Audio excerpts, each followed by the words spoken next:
మూడు రోజుల్లో 3 ఉగ్రవాద ఉన్మాద చర్యలు.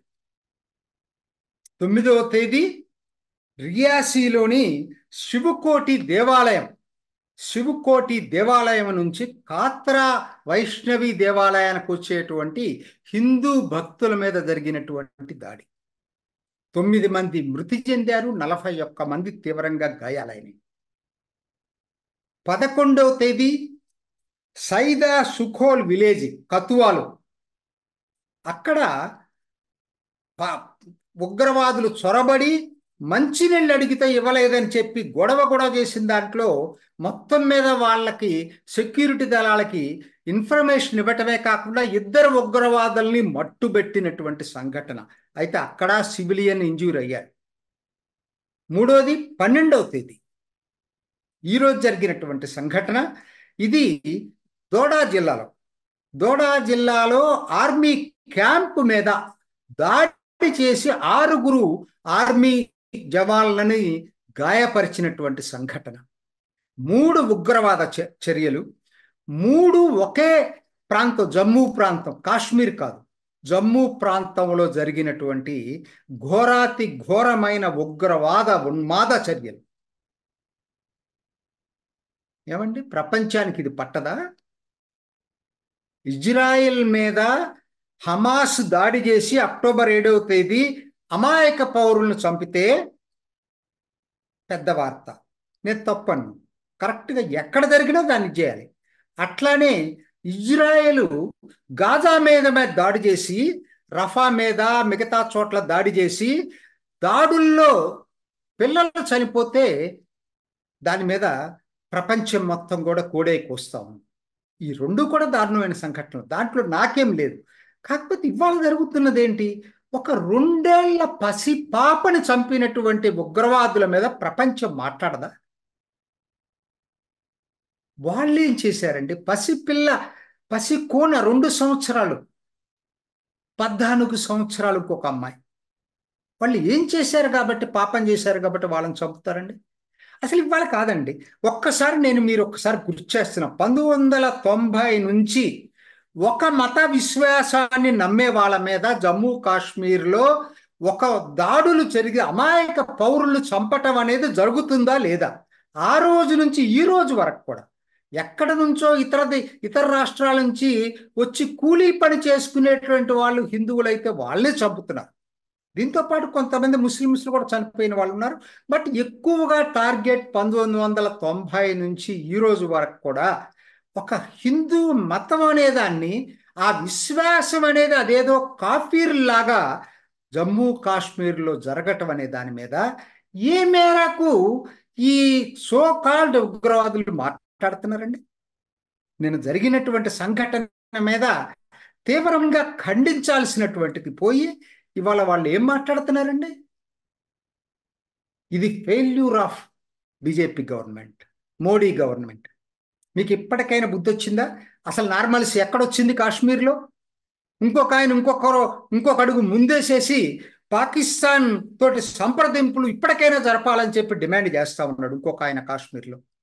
ఏంటి వీళ్ళందరూ? శవాల మీద పేలాలనుకుంటారని చెప్పారు కదా. ఉగ్రవాదులు ఇటువంటి చర్యలు జరుగుతుంటే ప్రతిపక్షాలు ప్రభుత్వాన్ని ఏం డిమాండ్ చేయాలండి? మీరు పుల్వామా మీద జరిగిన దాడికి ప్రతిగా బాలాకోట్ సైనిక చర్య ఎలా జరిపారో అలా ఇవాళ మీరు పాకిస్తాన్ ఆక్రమిత కాశ్మీర్ మీద, పాకిస్తాన్ మీద సైనిక చర్య తీసుకోండి అని చెప్పి ప్రతిపక్షాలు డిమాండ్ చేయాలి. అది వీళ్ళ నిజాయితీ అంటే, అది వీళ్ళ చిత్తశుద్ధి అంటే. అంతేగాని ఏదో అవకాశం దొరికింది కదా అని ఎప్పుడు అమాయక ప్రజలను చంపటం అనేది అంత చాలా ఈజీ పని అండి. ఎందుకంటే ఎవరికైనా కూడా సెక్యూరిటీ దళాలను అంటే కష్టం, కానీ అమాయక ప్రజలను ఎవరైనా వెళ్ళేవాడిని ఒక బైక్ మీద వెళ్తా ఒక పిస్టల్ పట్టుకొని కాల్చేస్తాడు. చాలా కష్టమైన పని ఇది. అక్కడే కాదు, కాశ్మీర్లోనే కాదు, మన దగ్గర జరిగిన చాలా కష్టమైన పని అది. అటువంటిది దీన్ని మీరు అసలు దీన్నేదో ఒక అవకాశంగా ప్రభుత్వం మీద దాడి చేయటానికి,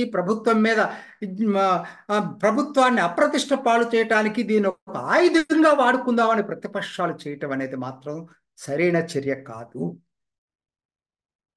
ఎవరండి ఉగ్రవాదులు? ఏమైపోయారు అసలు వీళ్ళు?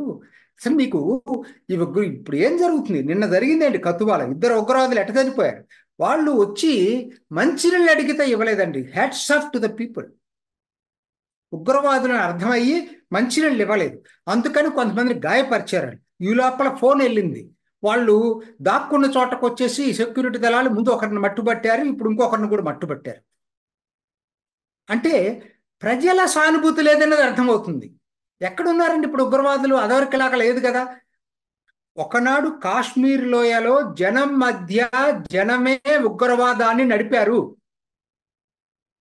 అందరికీ అర్థం కావాల్సిన విషయం ఏంటంటే ఆర్టికల్ 370 రద్దు తర్వాత వచ్చినటువంటి ప్రధాన మార్పు ఏంటంటే జనంలో ఇవాళ ఉగ్రవాదులకు మద్దతు లేదు.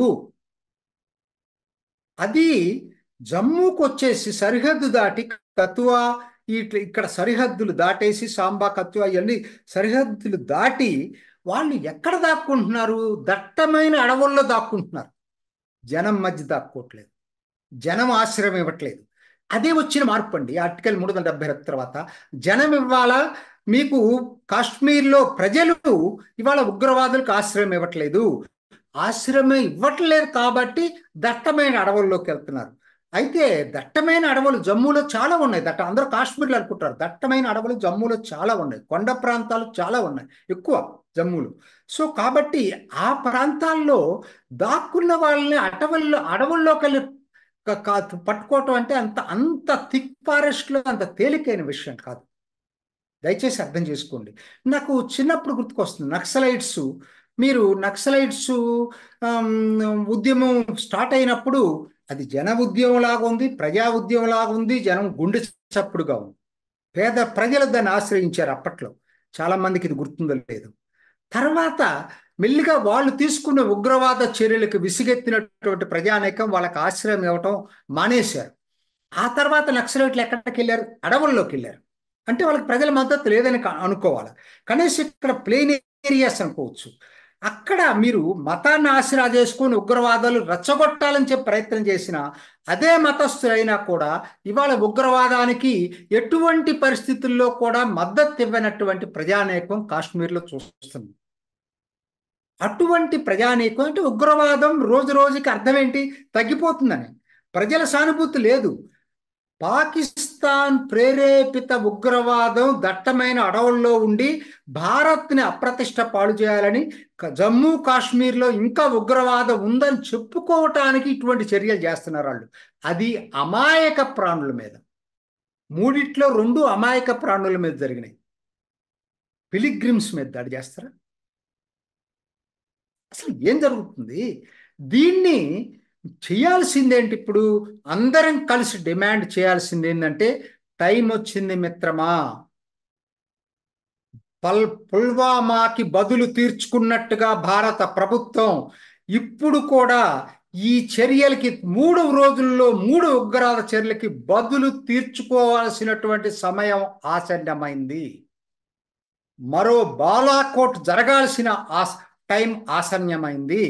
ఉగ్రవాద స్థావరాలు ఎక్కడెక్కడున్నాయో అక్కడికల్లా మన వాళ్ళు మన వాయు సైన్యం దాడి చేసి వాటిని మట్టుబట్టాల్సినటువంటి సమయం ఆసన్నమైంది.